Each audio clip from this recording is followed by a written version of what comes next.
Greetings, guys, gals, non-binary pals, and welcome to the third and final installment of a deep dive into a nightmare of a book written by a nightmare of a woman. If you have missed part 1 and part 2, I do highly recommend going and watching those because they have a lot of very important context, but I will give a little bit of a refresher just for those of you like myself who have a terrible memory. So basically, in short, we are diving into the book called Doormat Mom No More, for when good parents finally say enough. It is a book written by the most infuriatingly big-egoed woman on the internet who goes by Doormat Mom and has spent the past several years dedicating her entire life to just talking about how much she hates her daughter. If you did everything as a good parent to raise your kid, but the results ended up being disappointing, you did perfect.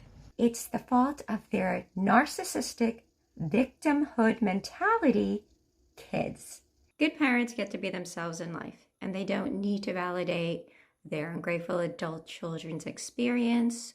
Were you a really good parent who did the best they could, and yet your child has decided to be an ungrateful little bastard as an adult? And so far we have discussed the core of the estrangement. You would not believe my shock when I found out that it was Doormat Mom who initiated the estrangement, which is that Doormat Mom cut contact after not being invited to her daughter's wedding in Australia, despite being invited to the alternate ceremony happening in the US. She gave no further context. We don't know the reason for this. We have nothing other than the fact she was mad about it and was like, fine, I'm never speaking to you ever again. We also talked about all of the expectations she put on the shoulders of her children and how they are unfair expectations to have. We talked about how she believes that because she housed and fed and provided for her children, they owe her everything. They are forever in debt to her because she kept them alive as children. Your kids do not have to be grateful to you for just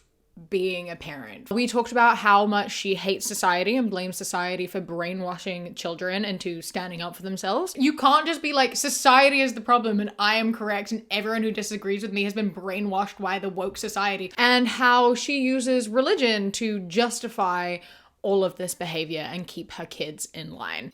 God said you had to obey your parents or else. Like, you have to do what I said is what God wants. There is a total of 2 hours of content prior to this, so, summarizing it in like 30 seconds is very difficult. I do recommend going and watching those, but also I am going to be uploading one big supercut probably in a week where I am just gonna smush all 3 of these videos together and make it into one big long video. So if you do want to sit down and watch it all as a cohesive one and done sort of thing, you can do that. If you do enjoy this video and you have enjoyed this series, please do not forget to hit subscribe. Subscribing is the best way to help the channel. I have worked so hard on these videos. I have spent 8 months reading and reviewing and writing notes and refining notes, etc. for these videos, and I have loved doing it, and I would so love for more people to be able to see it and for these videos to do well. So please, if you haven't already, do subscribe, and if you are already subscribed, please do not forget to leave a like, comment, share, whatever, all that good stuff. I really, truly, greatly do appreciate it. I would love to do more big projects like this, so thank you so much. Where we left it last time was talking about religion and how she uses religion to justify her behavior, but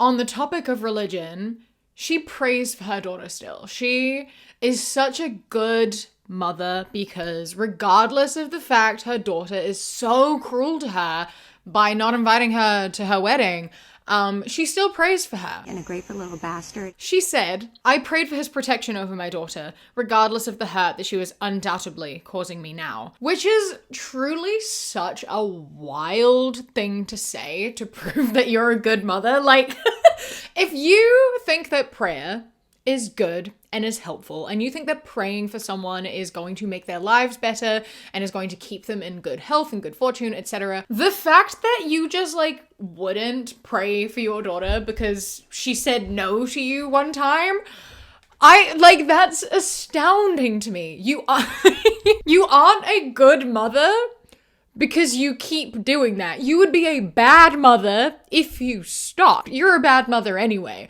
But the fact that she views stopping praying for her daughter as the neutral option here, and the fact she is still praying as she is the best, is bewildering.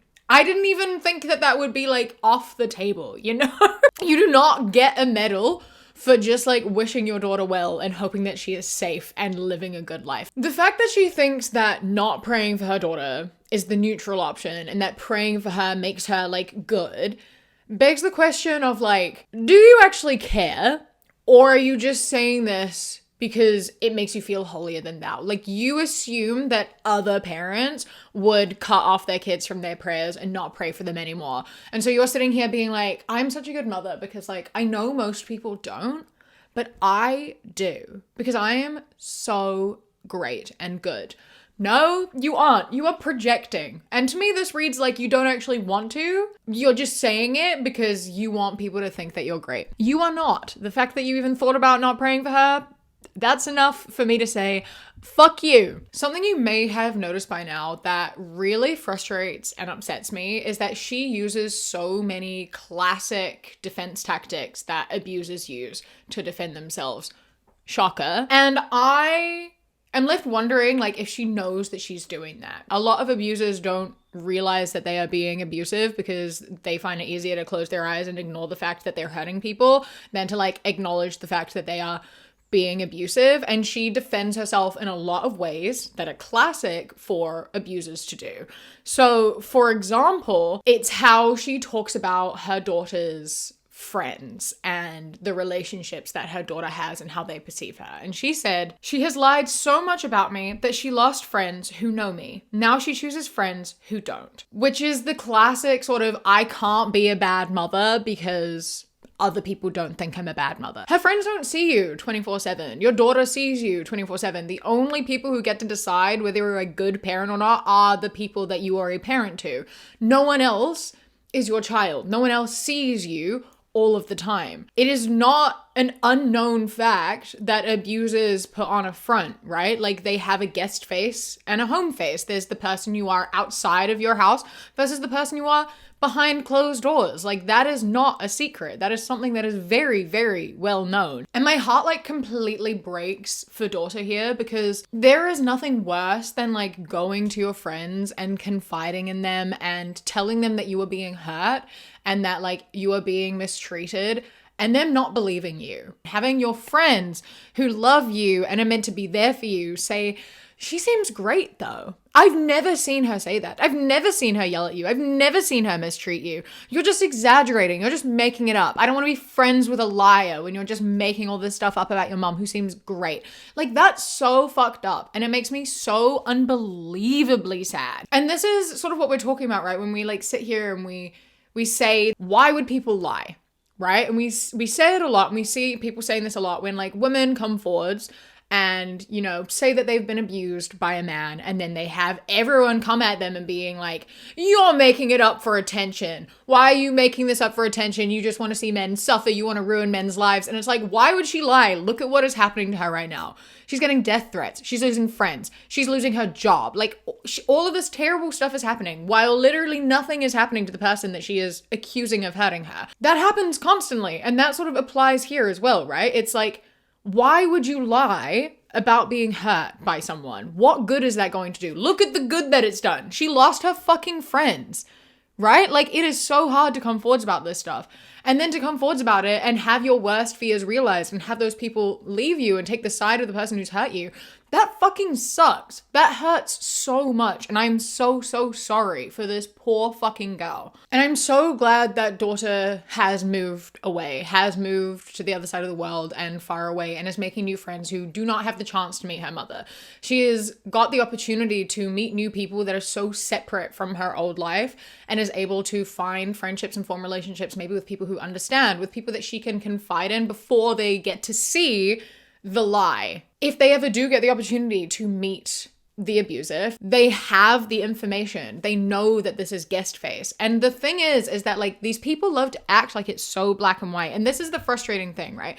There's always this really big, complicated thing when it comes to toxic relationships, abusive relationships, etc., is that like nothing is black and white. You know that people have guest face. You know that this mother who has hurt her child, there is good things there. She is a good mother at times, right? She does some things right. She shows love in some ways. She does do things that are good.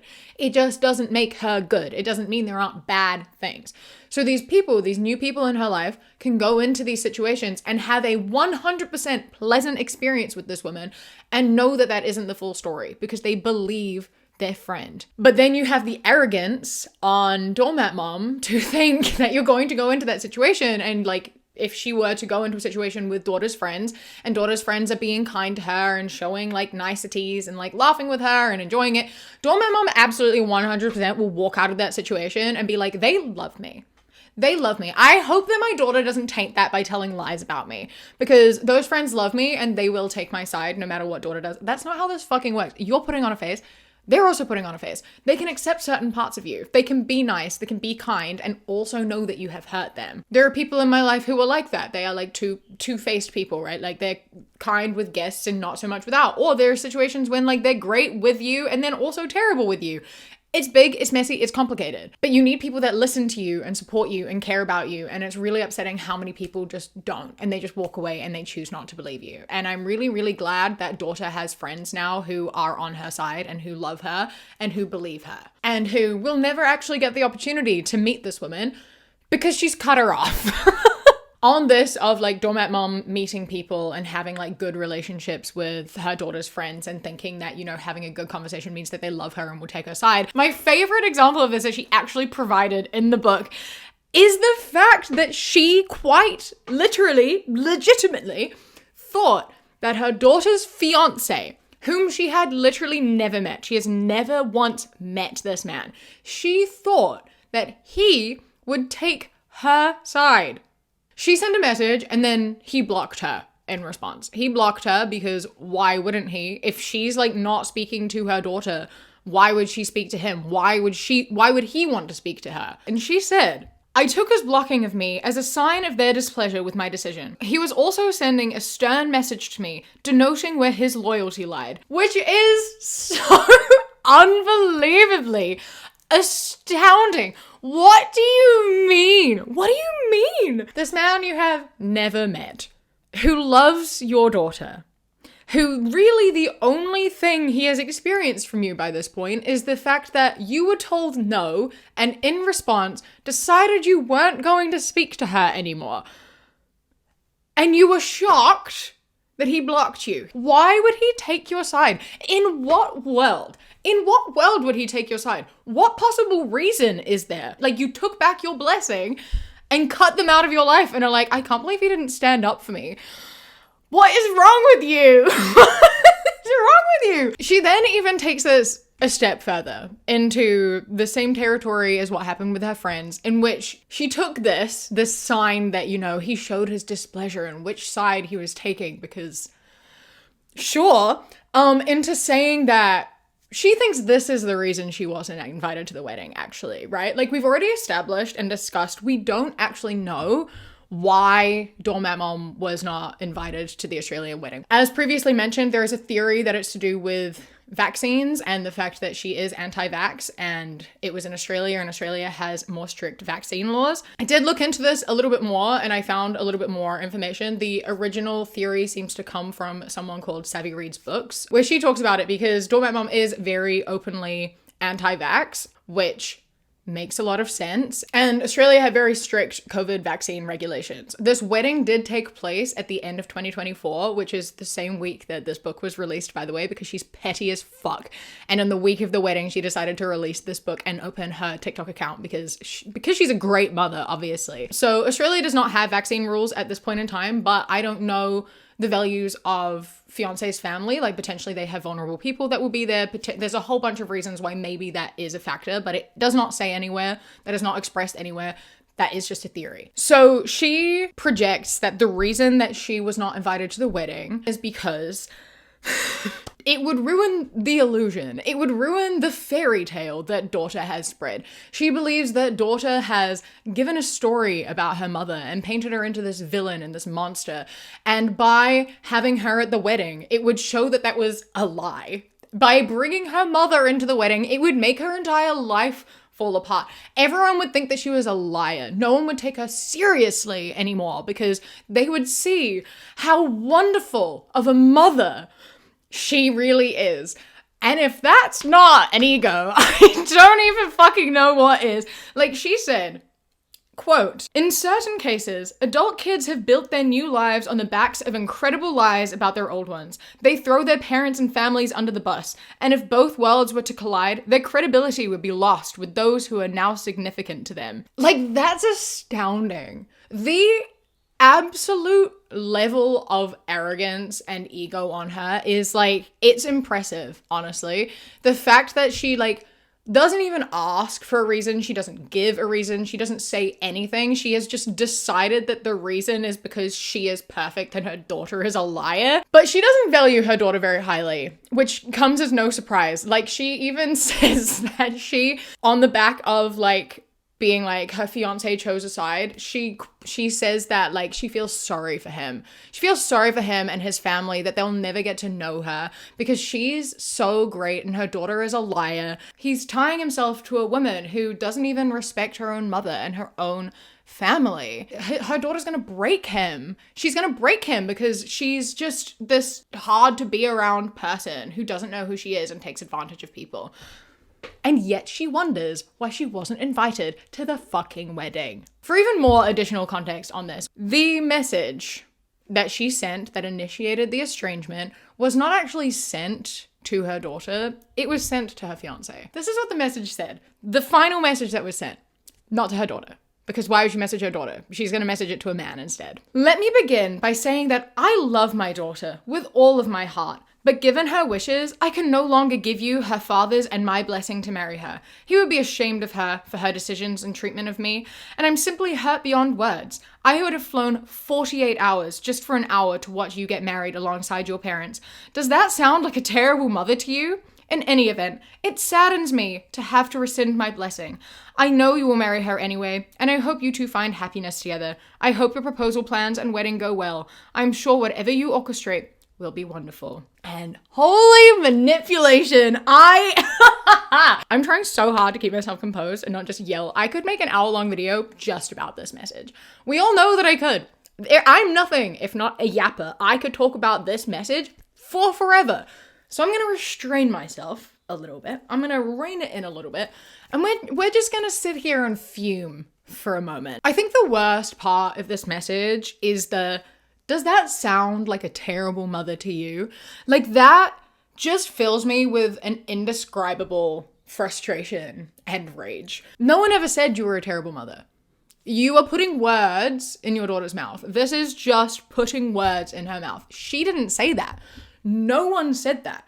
She said that you couldn't come to the wedding after she said that she loved you and that she wanted to be there more for you and that she like wants you in her life. And you're there like, does that sound like a terrible mother? Show me where anyone said you were a terrible mother. You are just using language that is trying to manipulate someone. It is trying to be like, she's obviously told you that I'm terrible, but look, I love her so much. That's why I'm messaging you instead of resolving my issues with her. That is why I'm telling you that I love her and I want her to be happy. And I'm just so disappointed. I'm not mad. I'm just disappointed, and I want you to know that you're marrying someone who's like lying. Look how lovely I am. There's a reason she's messaging him and not her. She wants to turn him against his own fiance to feel good about herself, and it's so fucked up, and obviously didn't work because it's fucked up. It's also just incredibly funny and shows so much of like how little she thinks she has to do to deserve unlimited love and gratitude and like free access to do whatever the fuck she likes in her daughter's life. Like, the only thing she's offering up here is, I would be willing to fly 40 hours to see 1 hour of your wedding. Does that sound like a terrible mother for you? I mean, no, that doesn't sound like a terrible mother, but it also doesn't sound like a phenomenal one either, right? Like, that to me sounds relatively neutral. For anyone I know, right, who can afford to do that, they would do that. That is a neutral option. If that is within your financial abilities, that is the neutral option. Right? Like, not to mention, this is hyperbolic language deliberately used to manipulate, right? Like, you are not getting on a plane for 48 hours, attending a ceremony for an hour, and then flying 48 hours back. That's not happening. 48 hours round trip, maybe. I, personally, know this journey. I fly further. I'm from Auckland in New Zealand. I live in London in the UK, literally the two furthest points you can possibly get. I did a one-way flight that took me 44 hours one time. 3 planes, 2 layovers. One of those layovers was 14 hours and I was going for less. I was not going for a wedding or anything. I was going to visit my family because I wanted to see my family and because I could afford to do so. I did this flight again recently. It took me 30 hours each way, I believe. I could afford to do it. I wanted to do it. So I did it. I didn't try to make anyone feel guilty about it. I wasn't like, aren't I such a good daughter for flying 30 hours one way just to see you? No, I didn't say that. I was like, this flight is long and it's expensive and it's really frustrating, but I want to see you, so I'm going to do it. You don't use that to guilt trip anyone, right? I have flown, me personally, 12 hours in one direction to go to a concert, spend 5 days there, and then fly 12 hours back, right? Like, if you're able to do it, I don't think that you deserve an applause for it. I think that that's the neutral option. I also think that, like, if you don't want to go because you can't afford to go, or you're sick, or you have a fear of flying or whatever, I don't think that makes you a terrible mother either. I don't think that makes you a bad person either. I think that's also kind of a neutral option. It's a relatively big thing to do, but I don't think doing or not doing it pulls you like greatly in either direction. I think those are both relatively neutral options. I don't think you deserve praise for going, and I don't think you deserve someone to be mad at you for not going, right? You get what I mean? There's just such a big element of like playing the victim here by trying to play up, you know, all of the elements of this. It's like, I am willing to fly for this. Her father would be so disappointed in how she's treating me right now. I wanted you to be happy, but I just am not okay with this. And I think that she's being a bad person, and I am a good person because I love her. Like, it's just such hyperbolic language that is deliberately being used to try to manipulate the situation into making her into a good person and making her daughter into a villain. But it is not making your daughter into a villain, and it's not making you into a good person. You just look like a manipulator because you are a manipulator. Like, saying you retract your blessing for your child to be happy because she hurt your feelings, I don't feel sorry for you, man. And that's why you were fucking blocked. Everything you said here was worthy of you getting blocked. You didn't even try to resolve this issue with your daughter. You were resolving this issue with her fiance, whom you don't even know. You didn't even give your daughter a final message. You didn't even tell your daughter goodbye, good luck. You messaged her fiance to say you retracted your blessing and that you were just leaving their lives forever. Like, what did you fucking think was gonna happen? And then to sit here and claim to be a good mother. Out of your mind. What the fuck is wrong with you? Another I'm not abusive tactic that she uses to defend herself is the use of good memories as a defense tactic. So she said, plenty of good parents wonder where all the good memories went for their adult children. How do they not remember them? And why are good parents the only ones who do? Keep in mind that all abusers start by giving love and good memories and like making you feel safe and happy and loved so that then they can start taking that away and they can hurt you and then be like, but I love you. And it's like a back and forth of like, you stay for the love, even though there is hurt. And it works slightly differently within parental relationships because obviously you don't have anywhere to go. However, in these types of parental relationships, as she demonstrates, who manage to keep their kids sort of on the hook for a long time, there is a lot of that sort of stuff that happens where it is like, I'm doing this because I love you. I'm punishing you because I love you. This sort of like back and forth of like love and neglect, and it is very, very complicated. As I said before, like relationships are not black and white.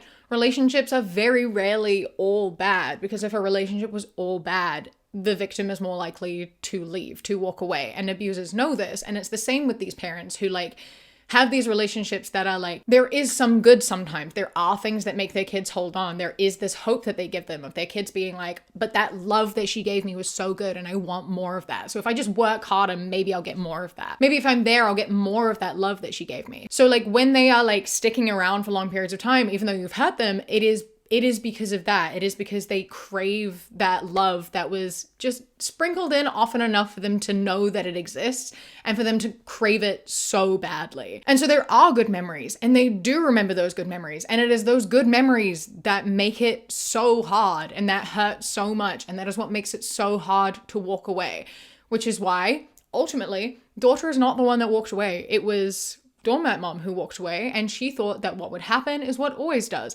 She punishes her daughter, and her daughter comes back and apologizes because her daughter wants that love. But this time she didn't come back. She didn't ask for forgiveness. She didn't ask for love because she realized that she didn't fucking do anything. Maybe it's because she has a new support network. She's far away.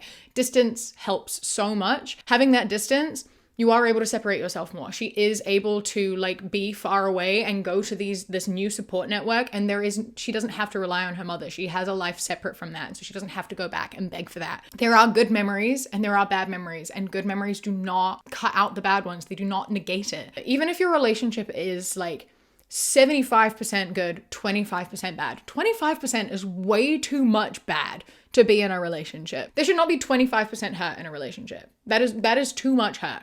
That is 3 months out of every year of just like pain and hurt. That is too much. It doesn't even matter if like it's mostly good. There is too much bad. There is most likely always going to be some bad stuff that comes with relationships because there's bad stuff that exists in life, right? Like there are going to be differences. There are going to be things you disagree with. There might be a few moments where it's like, oh shit, we've hurt each other and we need to like talk it out. But that should be rare. That shouldn't be a regular enough occurrence for it to like be able to count up and make a negative impact on a life. Doesn't matter if most of the time was good. If enough of it is bad, enough of it is bad. To prove that she is such a good mother and that her daughter really loved her and that there were so many good memories, she shares a card that she found. So she was going through old stuff and she found a Mother's Day card that her daughter wrote when she was about 6. And the card says, "Thank you for taking care of us so well and doing all the things you do for me, especially making great food.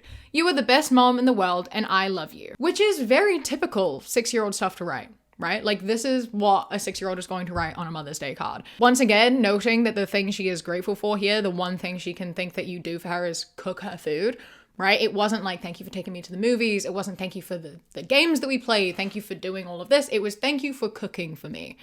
When she was 6 years old, the one thing that she loved about you the most was that you fed her. To me personally, that doesn't read as something in your favor. Like, yes, that is good. Yes, I'm glad, that she loves the food that you make her. That's lovely. And for some people, cooking is like a big thing and like maybe that is important. But to me personally, when I'm reading everything in context, the fact that the one thing that she could think that she loves the most about you is that you cook for her and not any other memories that you might have, any games that you play, any time you spend together, anything specific, that doesn't speak highly to me. And even that aside, in general, this is something that a 6-year-old wrote. This is probably the same card or the same general concept that everyone in her class wrote. It doesn't matter what their mothers were like. As we discussed in a previous video, you only know what you know. A mother to you is what a mother is to you. When you are 6 years old, the only version of a mother that exists is your own. You don't think anyone else has a different experience. You think that the way your mother is the way that every mother is. So even kids who are like beaten by their parents, which is the only thing this woman counts as abuse, they are also likely going to be writing these cards. I know this because I know people in my life who have that experience. I know people who have been hurt so badly by parents who will still write Mother's Day cards that are, "I love you, thank you for everything that you do," because they don't know any different. And because their parents tell them that they love them and they don't know anything else. That is what love is to them. So the fact that your daughter wrote, "You're the best mom in the world, I love you," when she was 6 years old, doesn't actually mean anything. And the fact that you aren't providing any evidence from anywhere else in her life shows that. Where is the proof of her saying and thinking that when she was older?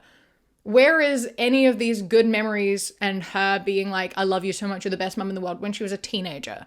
Do you have any evidence of this past the time when she was 6 years old and just writing what her teachers were telling her to write? Because if you don't, the evidence is there. To amp up the playing the victim of this statement, this general finding the card and being like, woe is me, my daughter used to love me and now she doesn't.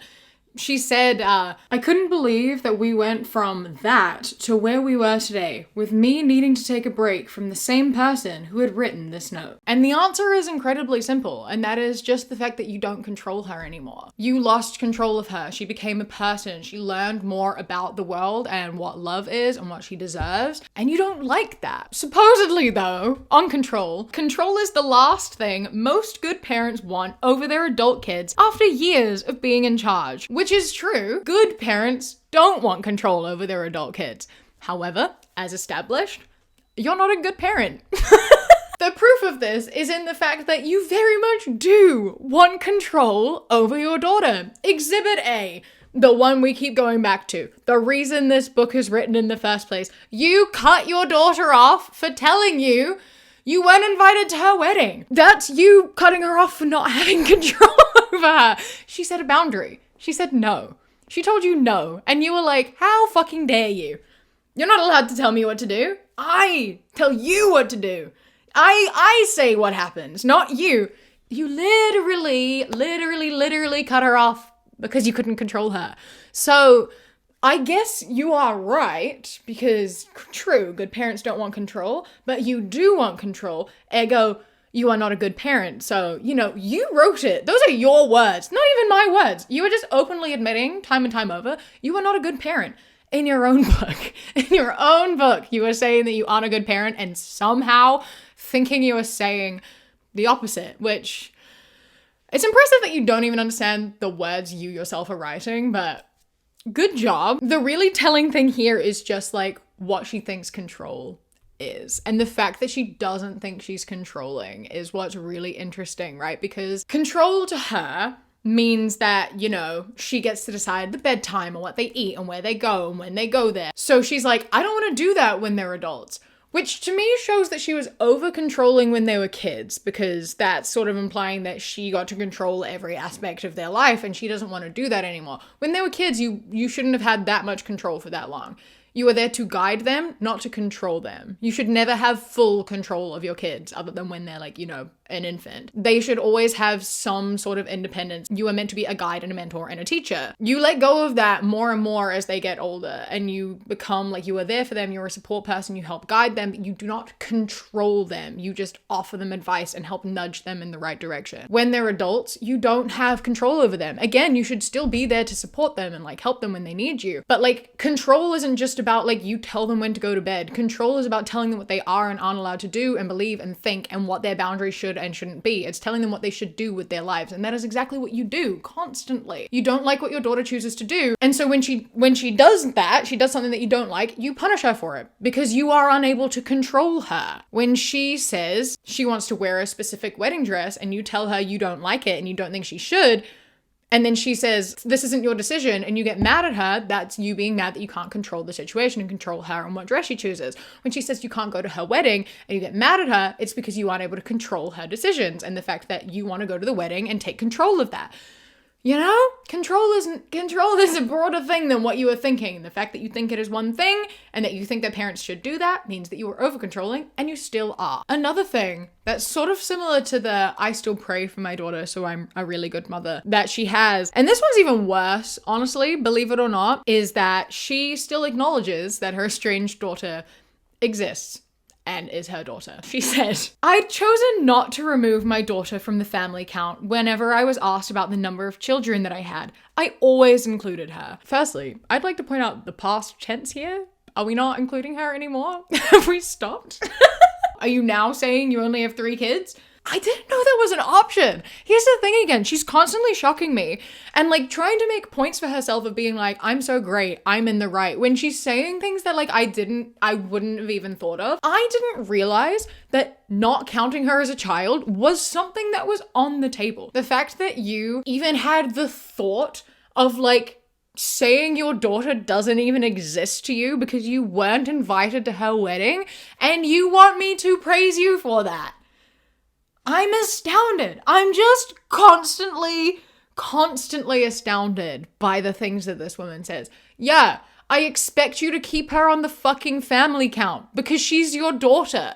No matter what happens, she's your daughter. The fact you would even think to not include her, the fact that you possibly don't include her because you are using past tense here, you're not a good mother. Even thinking that thought means that you are not a good mother and you don't love your daughter, and you just are saying all of this so people go, wow, you're so kind. You're showing your daughter kindness even though she's cruel to you.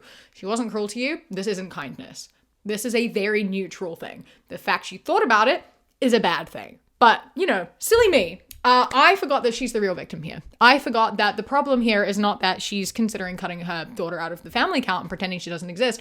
The problem is that her daughter was so horrible to her, and that she has been a victim of her daughter for so long now. Parents are the real victims here. It is unsurprising that she spent over half of this book talking about how parents are the real victims of adult children. She has the biggest victim complex out of everyone I've ever seen, as we have already established, and we're about to dive into that even more and see that on an even deeper level. So buckle up, because it's about to get very frustrating, as if it wasn't already. So brace yourselves, take some deep breaths, have a sip of water, and let's get into it. And a grateful little bastard. Starting off strong, she says, the idea that you could be a good parent and reap the same rewards as abusive, horrible parents makes no sense. It is bewildering to all of the parents going through it. And I don't know how you haven't managed to figure this out on your own so far. I don't know how you haven't thought to apply this, but you know what they say? If it walks like a duck and it quacks like a duck, it's a fucking duck. She also said, parents are allowed to hit limits where they don't give a shit about their adult child's reasons or feelings anymore in lieu of their own. Full mic drop. I cannot believe that she quite literally wrote in her fucking book about how much she hates her daughter. Full mic drop. You put that... The fact that this also follows on from the thought, it's fine to not give a single shit about your kids. There comes a point in your life where you just, do not give a fuck about your kid's emotion. Full mic drop. And I'm meant to think that you're the victim. Good parents always care about their kids' emotions. Good parents always care about what their kids are going through and how they are feeling. If you don't care about how your kid is feeling, if you do not care about how your actions are impacting your kids, you are not a good parent. Yeah? Okay? I feel like that shouldn't have to be spelled out. I don't know why this has to be spelled out. I do not know why. I have to sit here and say, hey, you should care about your kids. I shouldn't have to say that. You should just know. You should just care about your kids. I shouldn't have to tell you that you're meant to do that, right? You should know that. It's this thing of, again, she views everything in such a two-dimensional sort of way in which she's the only person in the world that matters. It is okay to be affected by the way your kids act or the things that they say. It is okay for your feelings to be hurt by something your kids have said or done. Obviously, you are human. Just like it is okay for your kids to be upset by something that you have said or done, right? But it is your job to care. It is your job to listen. It is your job to have this conversation. If your kid says that you have hurt them and that they are feeling upset or some type of way, you have to listen to them. Even if that hurts your feelings, even if it sucks to hear, even if your kid turns to you and tells you how much you have hurt them, I know that is hard to hear. I know it's not what you want to hear. You have to listen. If it hurts your feelings, that's just a part of life, and it's a part of growth, and it is a part of building relationships and strengthening them and having trust and love and a good, genuine, deep connection. When someone tells you that you have upset them, you can't just throw in the towel and be mad at them and be like, how dare you say that I upset you? It doesn't matter that I've upset you because you've upset me and you don't hear me coming to you about it. Maybe you should. Maybe you should have these conversations. Listen to each other. Learn from each other. Also, depending on the age of your child and what the specific issue is that is upsetting you or whatever, you have to decide what is and isn't appropriate. Your child is always allowed to come to you and tell you what you're doing is upsetting them. You are also allowed to do that, but you've got to be careful about what it is that you are talking about. It can't be in some sort of way that burdens them, right? Like there is a difference in like the way you are going to communicate with each other and how you do that. You always have to listen and have a conversation and be there for them and work to find a solution. Otherwise, you are not being a good parent. This is something that is added to and made more extreme when you put it into the perspective of mental health, right? So take into consideration the fact that she just said there comes a point where you do not give a shit about your child's emotions. You just don't care anymore. And then put that next to this next statement, where she says, whether it be an adult child who bit the hand that fed one too many times or one who takes her depression out on her parents at every turn. Your child expressing her pain and talking about the fact that she has depression is not her taking her depression out on you. The fact that this is such a thing that we talk about like this and that so many parents weaponize their children's mental health against them makes me so mad and so upset, because all it does is make everything so much worse for everyone. Depression impacts every part of your life. Being depressed fucking sucks, all right? Take it from someone who has depression and who has been in therapy for a very long time. Depression fucking sucks. It takes over every part of your life. When I was a teenager, I was very depressed and it was so hard. And yeah, my mom fucking struggled with it. We had a terrible relationship for a period of time. There are ways that people can react to it that make it a fuckload worse. Yeah, people who accuse you of taking your depression out on them are making the situation worse, because it then makes you feel guilty about being depressed, which then makes you more depressed because you are not going to come forwards and ask for help, which means you are going to lash out more. It means you're going to hurt yourself. It means you are going to do like behavior that hurts yourself, that hurts others, because you have nowhere to go, because you are constantly being accused of like making it other people's problem. And so you keep it to yourself, it gets bottled up, and then people fucking die. That's just how it goes. Unfortunately, you tell someone that they're not allowed to take their depression out on you, so they take it out on themselves. They don't have anywhere to go. You are her mother. It sucks.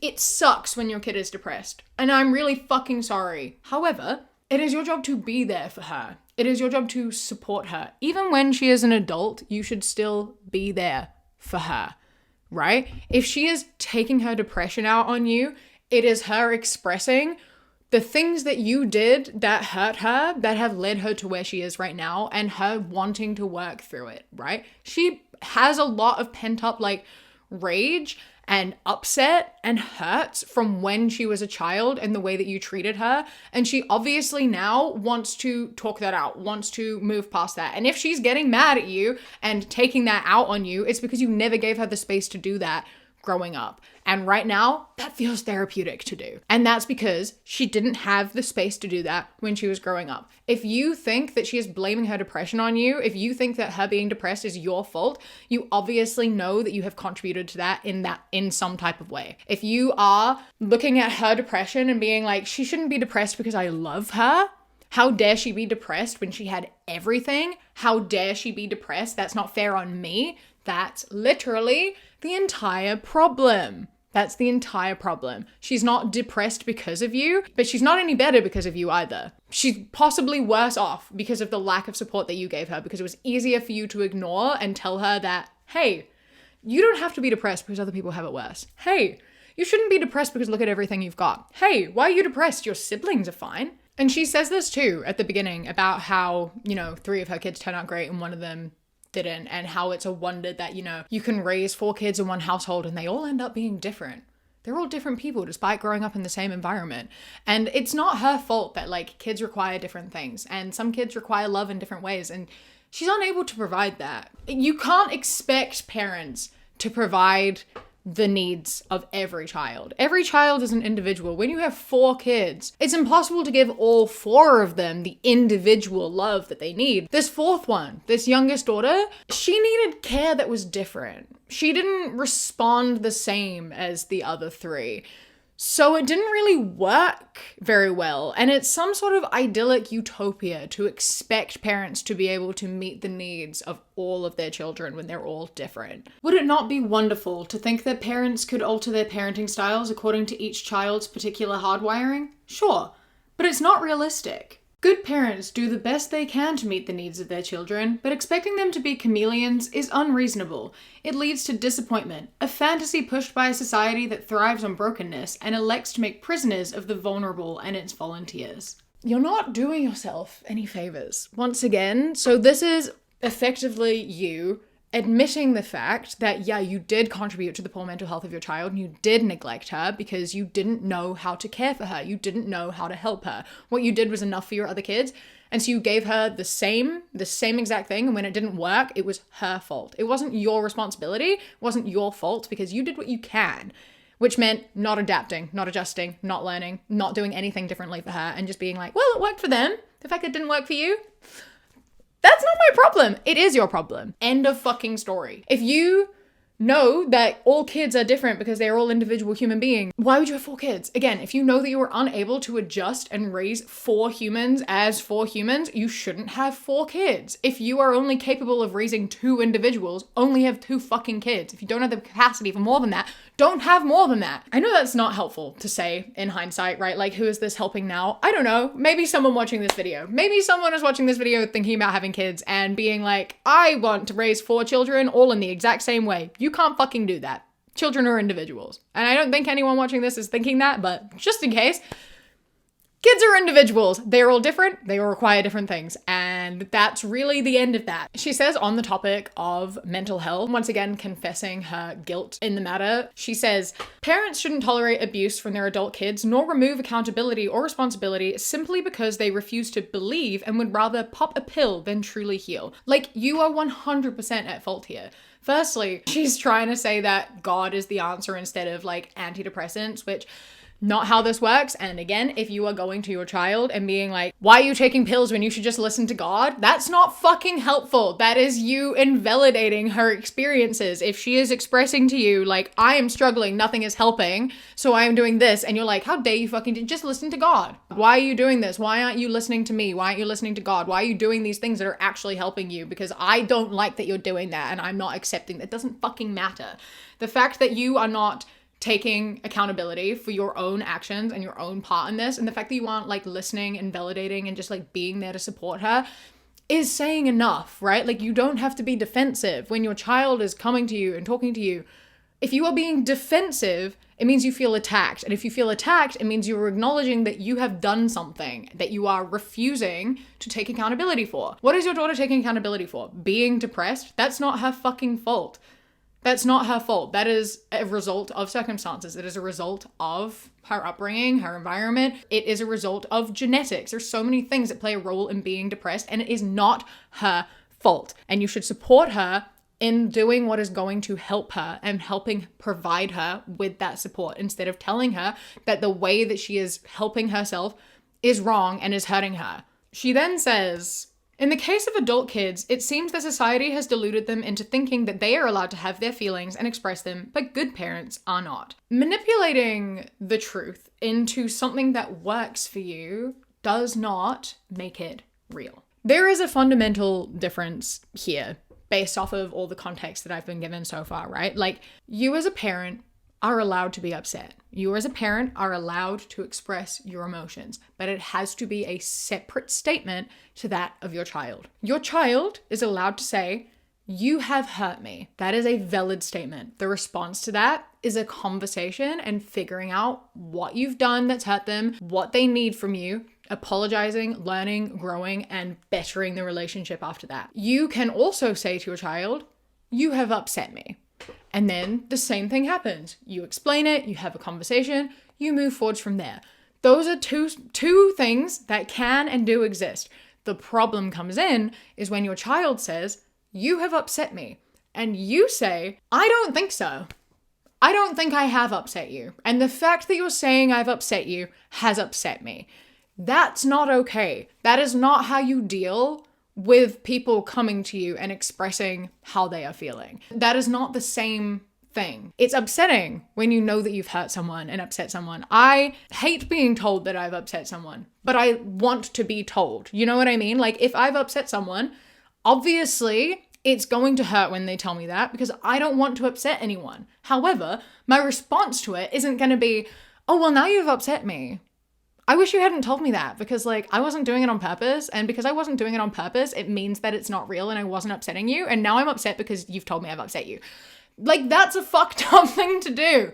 If someone says that I've upset them, I'm like, oh, I'm so sorry. Let's talk about it. And I won't do it again. And what that looks like is different for everyone. Just said before, the way you treat your children has to be different because they all have different lives and different experiences and they are different people. So the way you like talk to one kid might have to be different to how you talk to a different kid, right? Like they have different needs. The things you say to one might be fine and you might say it to another and it might upset them, right? Like the way you have like, maybe you have playful jokes with your kids and like these kids are fine with that. These kids are hurt by it because they have insecurities in their area. You can't then go to them and be like, oh, why are you so sensitive? Your brother isn't so sensitive.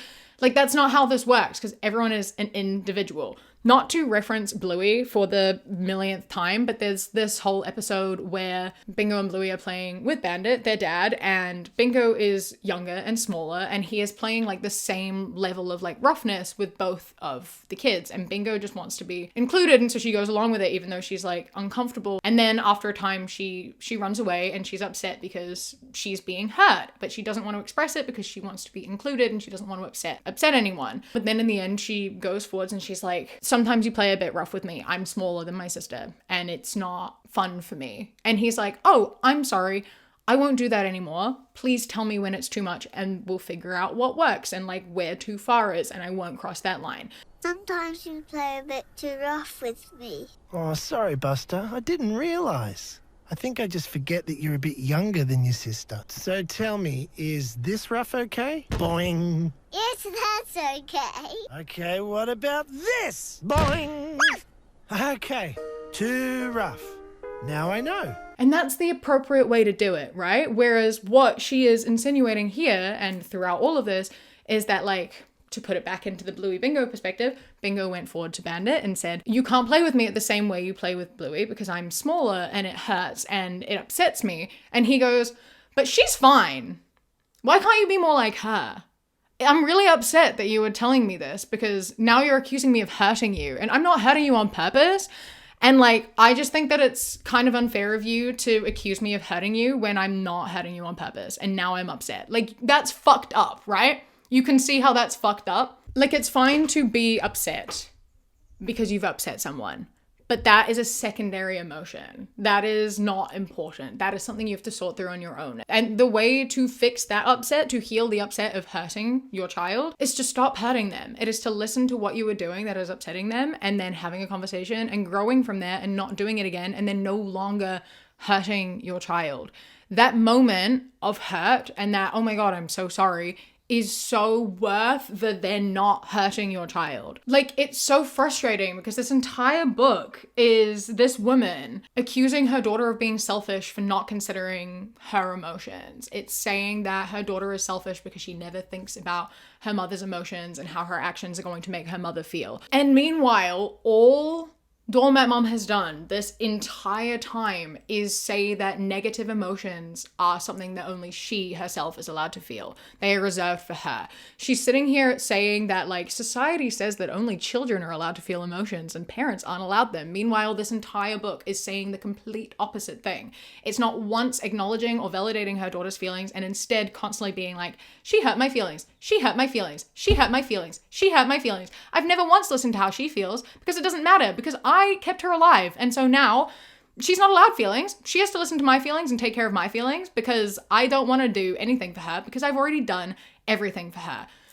The more logical stance to take, the correct stance to take, instead of being like, you're not allowed emotions because they upset me, is to be like, your emotions are valid and so are mine. Is to have a conversation and to share emotions and to talk and move through that and become better people and better your relationship. Like, that's literally what started all of this, is that conversation that began this entire estrangement of her daughter coming to her and being like, I love you, but I can't have you at my wedding.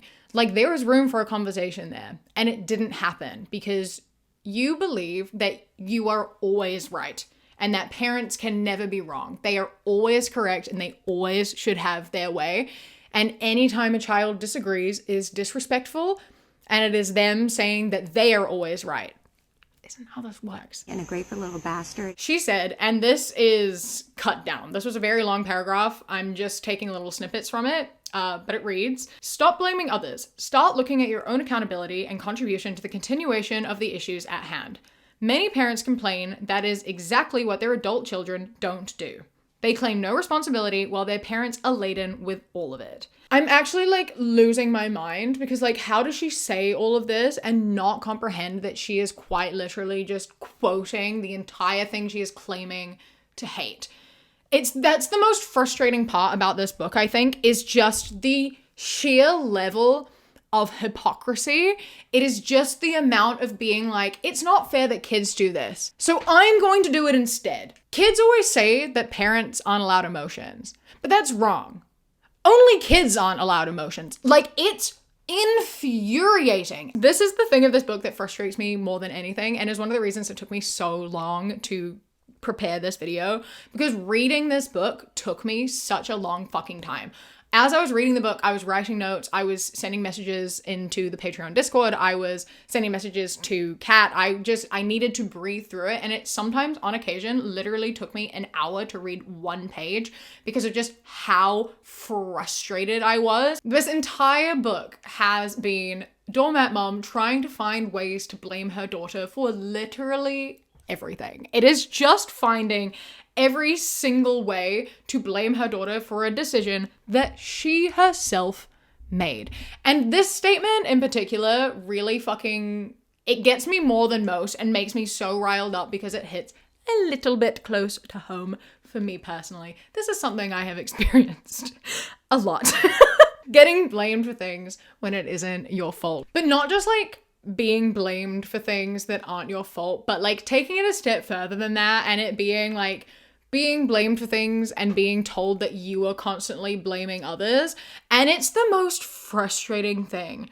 Like when you point out that someone else might be wrong, like they've done something wrong and you point that out to them and they come back with, why is everything always my fault? Why do you always blame me? Why is it always my fault? And it's like, hang on a minute. Why is it always my fault? Why is the solution to turn this around on me? I'm allowed to take accountability for my own actions. Yes, when something is my fault, I will take accountability for my actions. Just like when something is your fault, you should take accountability for your actions. When something is not my fault, and I point that out and say, hey, I think that this might be your fault, the response then is to be like, oh yeah, let me think about that. Let me take accountability. Not to then be like, hang on, how dare you? Why do you always blame things on me when it is my fault? It's actually your fault. I'm not going to give you a reason as to why it's your fault. I'm not going to tell you that. I just don't like that you've told me it's my fault, even though it is. How dare you always tell me everything is always my fault? Why is it always my fault? It's your fault. Okay, but if every time something is your fault, you tell me that it's my fault, then it's actually always my fault. I'm confused. It's so hard to explain. It's really hard to put into words because it doesn't make sense. This is the thing with a lot of this, right? Like, as I'm trying to word it, I'm saying it and putting it into words, and I'm like, that makes no sense. I'm trying to explain this, and it's not making sense coming out of my mouth. But that's just because it doesn't make sense. It doesn't make any fucking sense. And it's so frustrating. And yeah, you know, you can't always blame everyone else. Right? And you can't always accuse everyone else for always blaming you. If you never take accountability for your actions, why would your kids ever take accountability for theirs? You are a role model. You are modeling that behavior. If you never take accountability for your actions, you never show your kids what it looks like to take accountability, why do you expect them to take accountability? You model the behavior you want your kids to inherit. That's literally what parenting is. As I said, the hypocrisy is really the overarching, most frustrating thing out of everything that takes place in this book. And like the fact that she has convinced herself and is trying to convince everyone else that she is the one who has been manipulated is so ironic, and it's so frustrating to read because you can feel the manipulation that is being laced into every word. Like, I kind of picture her sitting there being like, ha ha ha ha, I'm gonna turn the world on her. I'm gonna show that I'm the best person ever, and my daughter is a manipulator. I'm going to manipulate everyone. And that's basically what this book is. It's just a manipulative manifesto. So she said, walking on eggshells doesn't produce a worthwhile relationship. That's actually not a relationship at all. It is a form of manipulation, a means of instituting the very control over parents that these adult kids constantly accuse their parents of wanting over them. You actually have here, in this very book, given evidence to the fact that your daughter is the one who walks on eggshells. This is the funny thing about this book, is that occasionally she makes some good points. She's just making them not in her own favor. Like, yeah, walking on eggshells does not form a good relationship. That's true. But you didn't provide any evidence of you walking on eggshells. You provided evidence of your daughter walking on eggshells. Not very many, because, you know, she doesn't provide very much context of literally anything. She just blabs a lot of bullshit about how she's the real victim. But the prominent example is obviously how cautious her daughter was in the leading up to telling her that she wasn't invited to the wedding. It was the, I love you. I love you so much. Please don't be mad. Please don't be upset. I love you. I want to be in your life more. I'm sorry I haven't been there for you. I love you. I love you. I love you. I love you. I love you. I am so sorry, but you cannot come. That is the most walking on eggshells conversation ever. Do you know what walking on eggshells even fucking means? Like, what are you talking about? There is no evidence provided of a single time when you have had to walk on eggshells other than the fact that when you told your daughter her wedding dress was too revealing to be wearing in front of her brothers and her fiance's family, and she said she didn't like that you said that, that's the example of walking on eggshells. It's the like, I'm not even allowed to express my opinion. I had to walk on eggshells. I wasn't going to apologize for saying that because I didn't say anything wrong, and I would say something like that again, but like, it's the fact that she got mad at me. I have to walk on eggshells. I'm not even allowed to express my opinion anymore. That was a fucked up opinion to express. That's not walking on eggshells. You weren't walking on eggshells. You said a fucked up opinion. She rightfully got upset with you, and then you didn't even fucking apologize.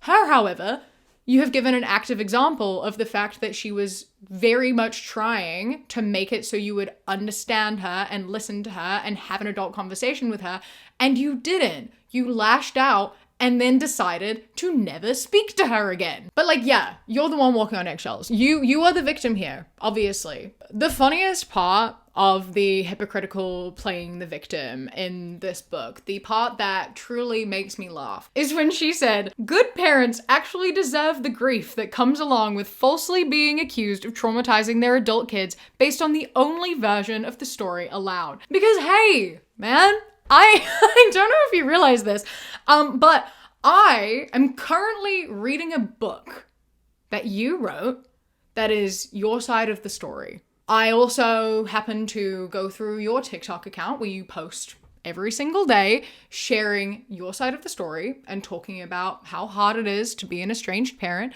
and how you and all estranged parents are victims. I also go onto your Facebook group where it is you talking about how hard it is to be an estranged parent. I see all the magazine and TV interviews you do sharing your side of the story, and I'm yet to hear your daughter's. Your daughter has not been online. Your daughter has not shared her side of the story. She has not made a response video. She's not made a tweet. She's not said anything. No one knows who she is, what she's saying, nothing. Nothing. She's not shared her side of the story. So I don't know how you can sit here and be like, no one listens to my side of the story. Everyone only ever listens to the estranged child's side. They always take their side. They don't have the full context. They only have that side of the story. They never listen to my side. We only have your side. And yet, and still, we are on the side of your daughter because you have given us every reason to be on the side of your daughter. She's never said a word. You have done such a bad job of defending yourself, to which we only need your side of the story to know that she is the one who is the victim, to know that you are not a good parent. Your side of the story does not take away from the fact that you traumatized your kid, right? Like, no matter what you say, no matter what defense you give, no matter how much she hurt your feelings, it doesn't take away from the fact that you still traumatized your daughter and refused to listen to that and refused to do anything about that and have a conversation and grow any further. And the fact that you refuse to acknowledge that you hurt your child, even accidentally, shows that you care more about being a perfect parent than about being a good parent. But of course, when their claims of trauma cause real trauma for parents, the irony stands apart and it is woefully frustrating. It begs the question, who's the real victim again? For all this talk of designer trauma and playing the victim that we previously discussed, you would think she would be a little bit more self-aware. If real trauma only counts when it's like your husband dying or your house burning down, as previously mentioned in episode 1, then where does my child hurt my feelings fall into that? If it doesn't count as trauma for your child to say that you've upset them, why does it count as trauma for you to say your child has upset you?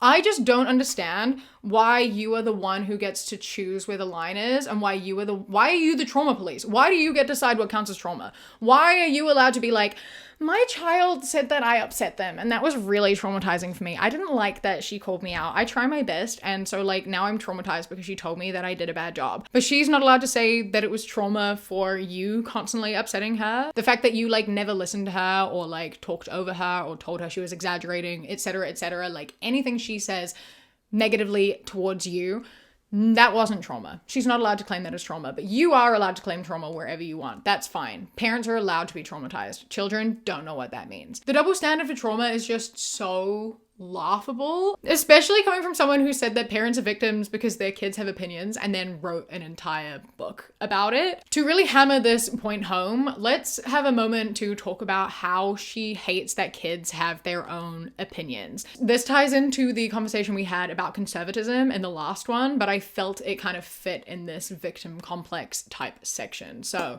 we're going to talk about it a little bit more now. And a grateful little bastard. Doormat Mom and pretty much all of the parents in her Facebook group absolutely hate the idea of their children being individuals and expressing opinions and sharing different beliefs to them. To them, a perfect child is a silent child. Children are to be seen and not heard, if you will. A perfect example of this is how one mom responded to the estrangement of her child by adopting cats, and she said, "They bring me joy, unlike my adult kids, and they don't make me feel guilty. No complaints at all." And Doormat Mom said to that, "Pets are always happy to see you and extremely therapeutic. They give more than they take for sure. And in these particular circumstances, I'm sure this mother finds that refreshing." Listen, I am all for adopting cats to help you feel less lonely. I think that that's a great thing to do. I think that pets are wonderful. I think that cats make brilliant company, and I think that they are so lovely to have, and they can bring a lot of joy and like de-stress, and are just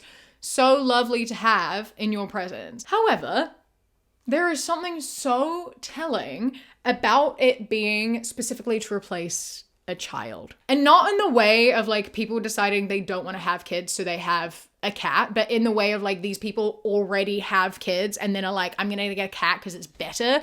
That's an issue, because it's specifically replacing a child who has opinions and can talk back and speak up for themselves, and replacing them with someone who doesn't and being like, oh yes, so much better. Finally, a child that doesn't have a voice. Finally, a child who does what I say and can't speak back and is within my control. I am begging you to look at the fact that you are complaining that a human child does not act like a cat and does not abide by the same rules as a cat. They are not the same thing, right? You can have a cat instead of a child. That's fine. You can treat your cat as your child. You can call your cat your child. That is fine. But complaining that your child is not a cat, that is not fine. You said earlier that this isn't about power and control. But if you are saying that a cat and a child are the same thing, and I also imagine that you are the type of person to call yourself a cat owner and not a cat parent, I feel like that says a lot in itself. You're like, I replaced my child with a cat that I own. You hear some alarm bells ringing in there? Because I definitely do. Not to mention too, and this part is quite laughable, I find, that, you know, this entire thing, the whole problem here is that she is complaining and talking about the fact that kids owe you, right? Kids owe their parents. Like, I fed and housed you for 18 years, so now you have to pay me back. Are you asking your cats to pay you back? No? You feed them and you provide for them, because without you doing that, they'll die, right? You don't expect them to give you anything back. You don't expect them to look after you in your old age. You don't expect them to pay the bills. You don't expect them to do anything. They just are there. They give you companionship. You like pet them when they want to be pet. They hang out around there. They eat your food. They live in your house. You don't expect anything more from them. If you did, maybe if you put those expectations on your cat, maybe they would eat you. You know, like, you can't compare a cat to a child in the ways that benefit you and then not in the ways that you don't like. If you love having a cat because all you have to do is like feed and love them and all they'll do for you is love you in return, and that's better than a child, why aren't you applying that same logic to your child? If a cat doesn't owe you for feeding them, why does a child owe you for feeding them? You see the double standard there. She says they expect their parents to apologize, work the issues out in therapy, and stay quiet if, in fact, they hold an opinion different from their own. There is no problem with expressing an opinion. However, I get the impression that Doormat Mom doesn't know the difference between expressing an opinion and expressing an emotion. There is a very big difference between like sharing an opinion and completely invalidating someone's experience. An opinion is something like, I like this TV show. Well, I don't like this TV show. However, based on everything that we know about Doormat Mom and referencing the fact that she said adult kids are accusing them of being terrible parents because they won't heed their adult kids' calls to change, it makes it perfectly clear that one of the core issues that she has with her daughter is that she just isn't as conservative as she is. And because of that, I'm going to assume two things. One, she is absolutely including woke nonsense in this, like, having of different opinions, right? Like in her saying that their kids expect them to apologize for not sharing an opinion and for having their own thoughts and opinions. Like she is absolutely including the fact of like her daughter got upset when her mom said something racist. And she's like, how dare you get upset with me for saying something racist? That's just my opinion. You have no right to tell me to change who I am, because I'm the adult in this situation. We have to assume that she is referring to like being homophobic and racist as like having a difference of opinion, even though that opinion is just like someone living their life versus not wanting them to live their life. If they can dance on the grave of a man who's been so brutally eliminated for differences of opinion, they can cut off their parents in a heartbeat for the same thing. There is a soullessness and a carelessness running through this nation, and it's been getting worse with every generation. And Charlie Kirk saw that, and if he wasn't so effective in changing it, he'd still be here today. Like that's not an opinion. That is someone living their life and you refusing to accept that someone wants to just live their life. Not an opinion. It's just very disrespectful. And two, the other thing we have to assume is that she absolutely believes that emotions are an opinion, which is something she has shown time and time over in this, right? Like daughter will say, when you did this, it upset me. And Doormat Mom will come back with, well, I don't think it was upsetting.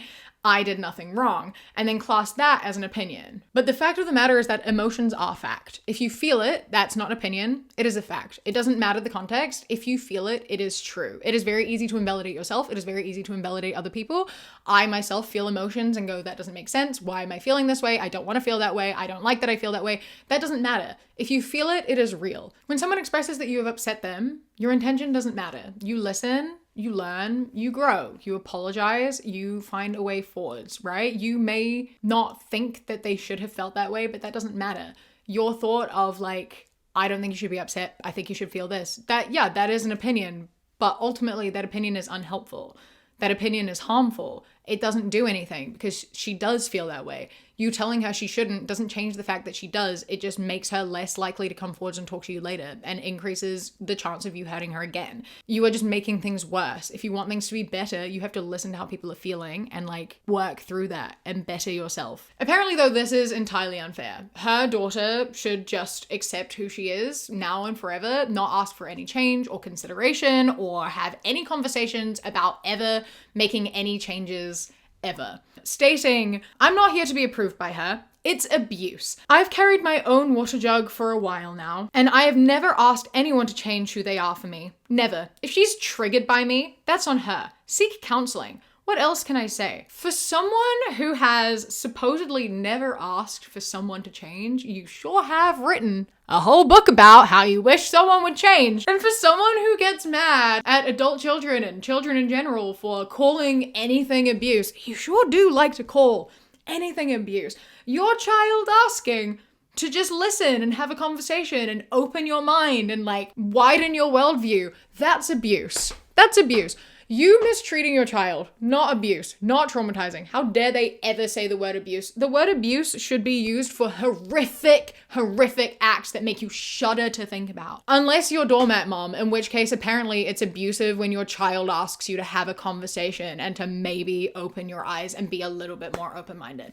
That's abuse. Of course, yeah, that makes sense. That adds up. That makes a lot of sense for her. Actually. She goes on, we've been with them their entire lives. Who we are today isn't up for debate by adult children who will never be our peers. This lack of respect makes every good parent irate. I have understood and continued to be fine with using the word adult children throughout this book because it's important to like be able to differentiate who she is talking about. And I've understood that. That's made sense. However, it doesn't work here. In this instance, right now, it is infantilization because this is not about adult children. This is about adults. When it comes to voting and society, you are peers. What I say matters just as much as what you say, if not more, because I have a longer future ahead of me.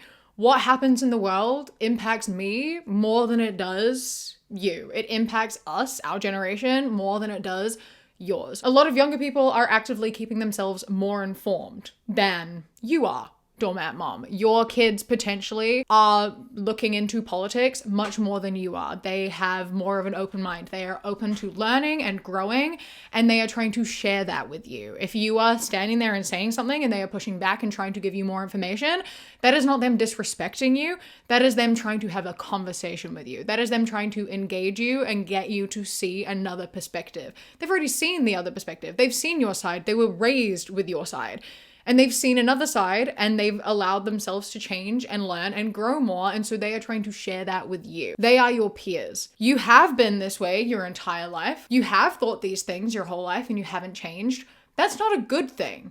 Growth is a part of life. Learning is a part of life. You should want to continue to learn and grow. That never stops. That is something you should always be doing and always be open to doing. I cannot imagine living my life not wanting to learn and grow. I cannot imagine shutting down these conversations and never wanting to have them or like learn about the things that I think. This type of conversation has been so valuable within my own life with my own mother. There has been a time in the past when these conversations has put strain on our relationships. There have been times when we have butted heads and disagreed and it has blown up horrifically and it's not been fun. It's not been great. There have been times where there has been ignorance and not wanting to listen and stubbornness, but there's also been growth. And over the years, there has been more of an openness and more listening and more conversation and more depth being understood and more values being made and more care being had. You are never fully evolved. You are always learning and you should always be open to learning. It is never too late to learn new things and to realize that you may be wrong about things.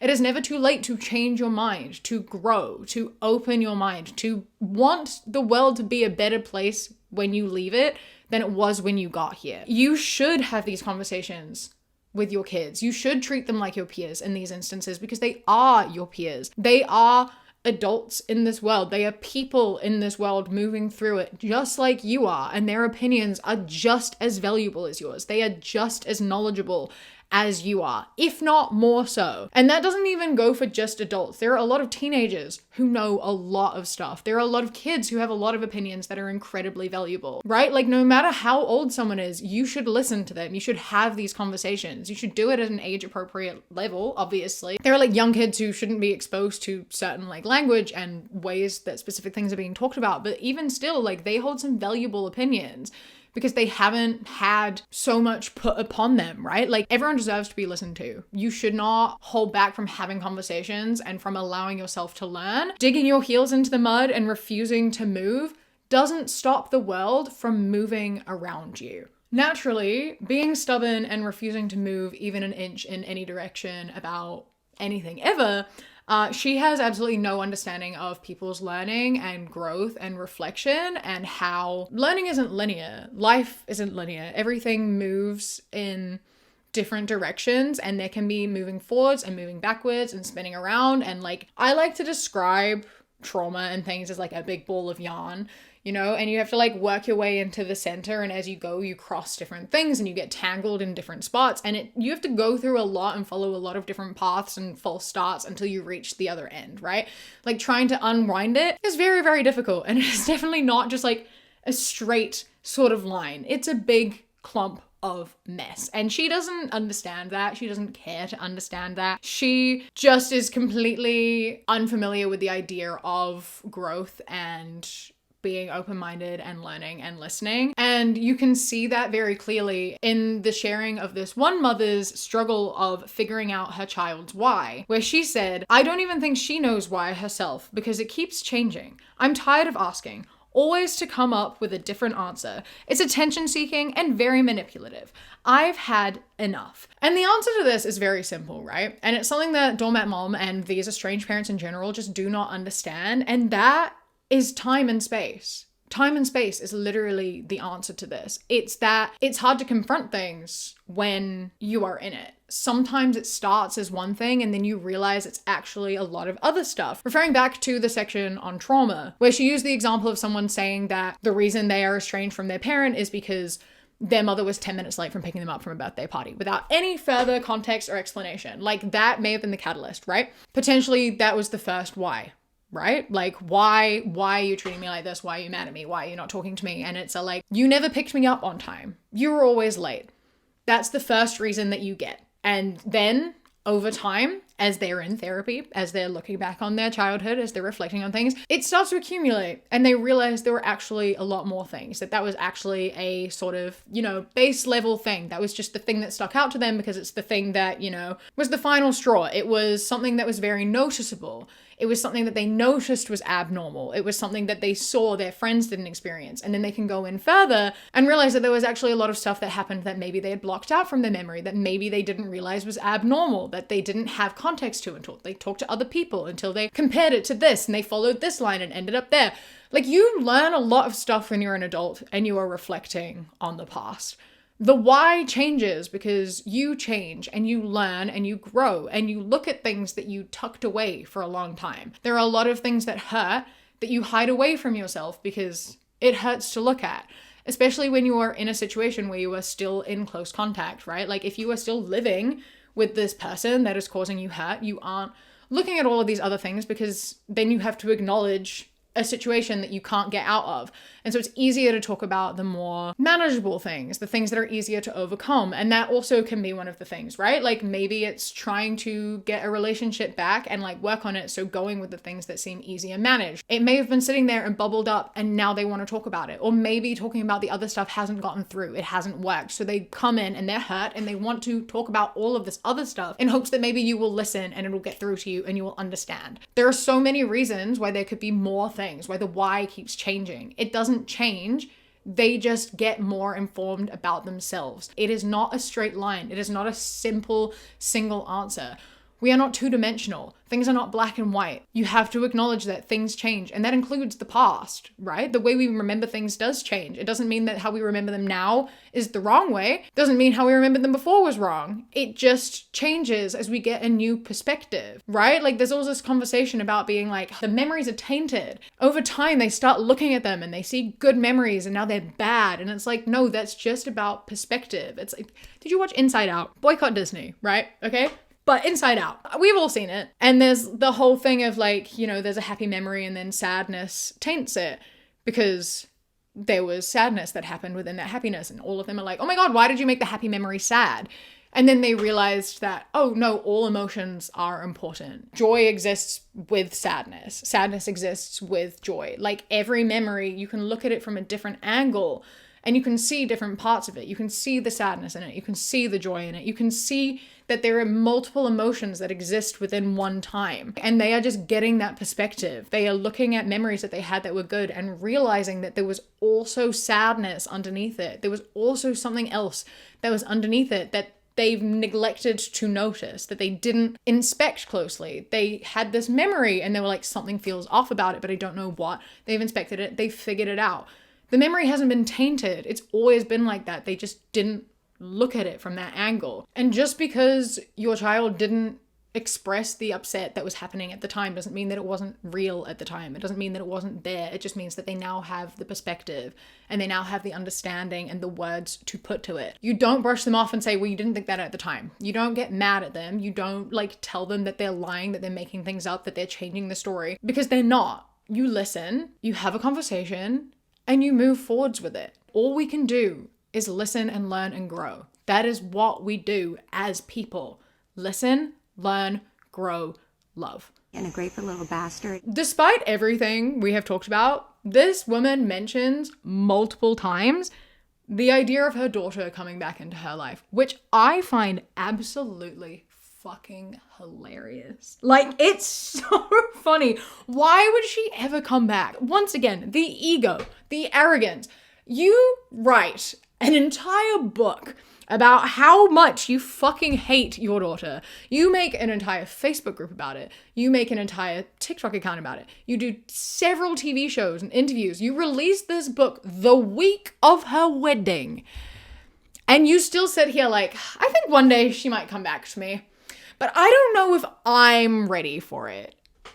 Like, it's astounding. She truly just thinks she's a blessing in everyone's lives. Like, she thinks that everyone will bow to her and everyone is so lucky to have her in their lives. She thinks her daughter is going to come back into her life. And she thinks her daughter is going to be the one to apologize. But she's not ready to have her daughter back in her life yet. She's not ready for that yet. It's not time. She still needs her space. She's not ready to forgive her daughter for the way she's been treated. I'm not going to lie. I believe that moving through the process of forgiveness, forgetting, and reconciliation will be a slow one for me. There's a lot that I need to see to begin to trust my daughter again. You had all your dirty laundry for literally everyone to see. You talk shit about her on the internet, in magazines, everywhere. That is what you spend all of your time doing. You have broken her trust in every conceivable way. You have burned the bridges to the fucking ground. You have done everything in your power to make it so your daughter will never want to speak to you ever again. And yet you have the audacity to sit here and be like, I think she'll come back one day, but like, I'm not ready for it yet because I don't know if I trust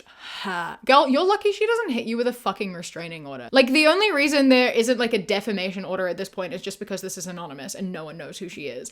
If a defamation order is possible for this, like if someone figures out who she is, I hope that she files one. I hope that she gets a fuckload of money off of this because she deserves a fuckload of money off of this. It's astounding. The arrogance is fucking astounding. She's here talking about how trusting that your adult child wants to begin again for all the right reasons may take a good deal of time. I'm so curious to know what that means. I'm curious to know what a right reason is because presumably, based off of everything, when her daughter wants to come back for the right reasons, like she wants to have her mother in her life, but not to like pay bills or give her things or do anything for her. But then I have to flip around and ask the question of, what are the right reasons for you? Why do you want your daughter back in your life? Because from where I'm sitting, it looks like you want your daughter back in your life because she owes you. It means her making sacrifices to do what makes you happy. It means setting her boundaries aside to please you. You want her back in your life to serve you. You have shown that through this entire narrative. I don't think you want your daughter back in your life for the right reasons. But I also don't really think that matters because, again, you've done this with your life. You've written this book, you've made these social media accounts, you've dedicated everything into how much you hate your daughter. Like, I doubt it's going to be an issue.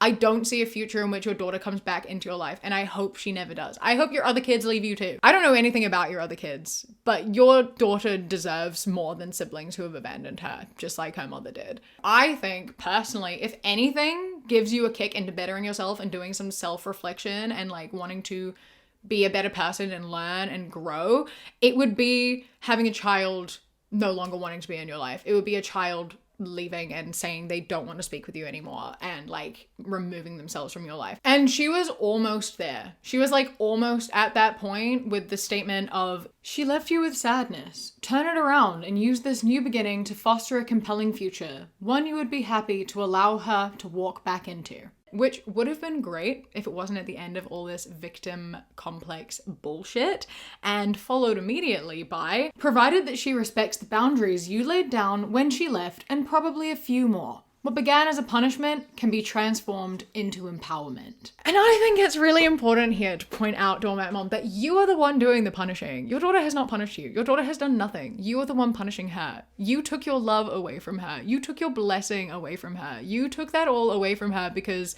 she said no to you.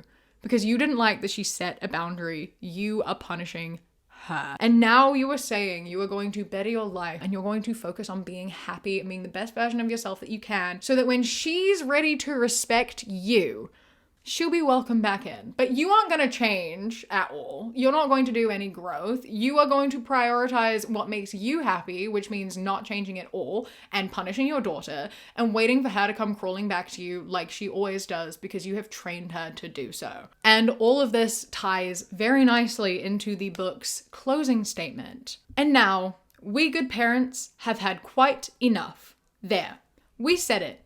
The rest is up to everyone else to fix. And doesn't that sum it up so nicely? I feel like that really is a very good closing statement because it really does just say everything in itself and close that off perfectly. Doormat Mom will take no responsibility. Doormat Mom never takes any responsibility. She expects everyone else to apologize, everyone else to serve her, to clean up after her, and to make amends with her. Everyone else has to adjust to make her comfortable. She is not going to change. She is not going to move. She is not going to lift a finger. It is not her responsibility to do that.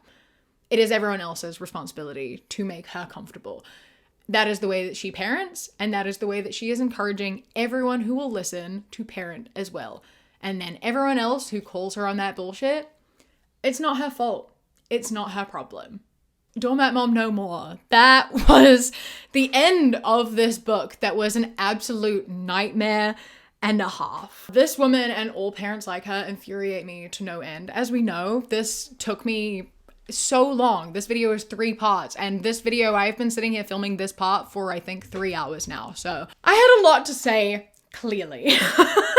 They infuriate me to no end. I've made so many videos about estranged parents, and I am sure there will be many more to come in the future because there is no shortage of anger for the way that these parents make me feel, and sometimes I just need to vent about it clearly. My heart aches so much for her daughter and for all the children of these parents. Like, it is so horrible to deal with and so hard to go through, and it is so lonely, and I am like so sorry to anyone who goes through this sort of stuff because it is unfortunately a lot of people, whether they end up becoming estranged or not. Like, so many people go through similar experiences of parents who just really shouldn't be parents and who refuse to take accountability for their actions, whether that be all the time or just some of the time. It doesn't matter. It fucking sucks. I hope that if you are struggling in any type of relationship, if you have a relationship with a parent that is like causing you a lot of stress and is just not healthy for you, I hope that you are able to remove yourself from that and know that it is okay to step back and to separate yourself, and that like there are people who love and support you, and if they are not presently in your life, you will be able to find them, and they do exist outside of your immediate family. There are people out there and you will find them. And I believe that for you. I hope that you have enjoyed these videos. I hope that they have brought you some sort of validation as well as a large level of frustration like they did for me. I have loved working on this. I have spent so long doing it. I'm actually so emotional about the fact that it's over. Like, I started working on this in August of last year, so it has been like 7 or 8 months now that I've been working on it on and off. But I've spent the past 2 months working on it a lot and very regularly, and it has been so fun to work on. It's been hard and so frustrating, but I have loved working on such a big project, and I would love to work on another big project as well. So I hope to find something else I'm able to do a big deep dive on like this. I hope that you have enjoyed it. Please, if you have enjoyed it, do not forget to leave a like, comment, and subscribe. I really, really would love for these to do well. I appreciate it so much. I hope that you have enjoyed. Thank you so much for watching this far. I know this is a long one.